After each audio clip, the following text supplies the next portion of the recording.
सगळ्यांना जय शिवराय.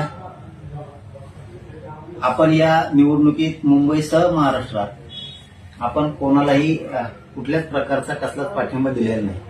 काही जणांनी काही बांधवांनी कुठं कुठं पाठिंबा दिलेला असेल किंवा त्यांचा तो वैयक्तिक काही जणांनी निर्णय घेतलेला असेल, त्यांना तो अधिकार आहे.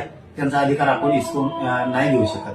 परंतु मी स्वतः कोणालाही कुठला पक्ष नाही, महाविकास आघाडी नाही किंवा महायुती नाही, आपण कोणालाही पाठिंबा कसल्याच प्रकारचा दिलेला नाही. कोणाचे काही पत्रक प्रसिद्ध झाले असतील पाठिंब्याचे किंवा अनेक काही मुंबईमध्ये काही प्रकार झाले असतील, परंतु माझा कोणालाही अक्षरशः खरं सांगतो कसं कुठलाही पाठिंबा नाही.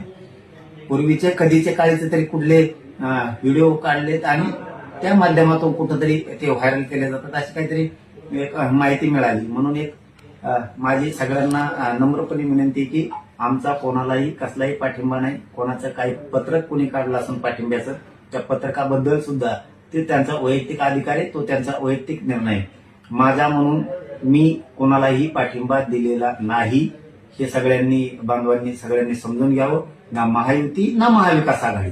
ते मुंबई असेल, मुंबई सुद्धा महायुतीलाही नाही आणि महाविकास आघाडीला पण नाही. आणि उर्वरित महाराष्ट्रात सुद्धा ना महायुतीला आहे ना महाविकास आघाडीला आहे. कोणालाही माझा कसलाही पाठिंबा नाही, याची सगळ्यांनी नोंद घ्यावी. चळवळीत असणाऱ्या पोरांना मात्र सगळ्यांनी लक्ष ठेवलं पाहिजे. आणि मराठा समाजाला विरोध करणारे, मराठा समाजाच्या आरक्षणाला विरोध करणारे ते जर कुठं कुणी उभे असतील तर त्यांना मात्र मराठा समाजाने कधीही सहकार्य करू नये. शेवटी ते मराठ्यांच्या लेकरांच्या मुळावर उठणारे लोक असतात. हे मराठा समाजाने समजून घ्यावं. पुन्हा एकदा तेच सांगतो की पूर्वीच्या कधीच्या क्लिप बाहेर काढून ते आता व्हायरल करून पाठिंबा असं जर कोणी म्हणत असेल तर ते चुकीचं आहे. मी मुंबईसह महाराष्ट्रात कुठंही ना महायुतीला ना महाविकास आघाडीला कुठेही मी पाठिंबा दिलेला नाही. कोणाचं पत्रक जरी असलं पाठिंब्याचं तरी त्या पत्रकाशी माझा काही संबंध नाही. धन्यवाद.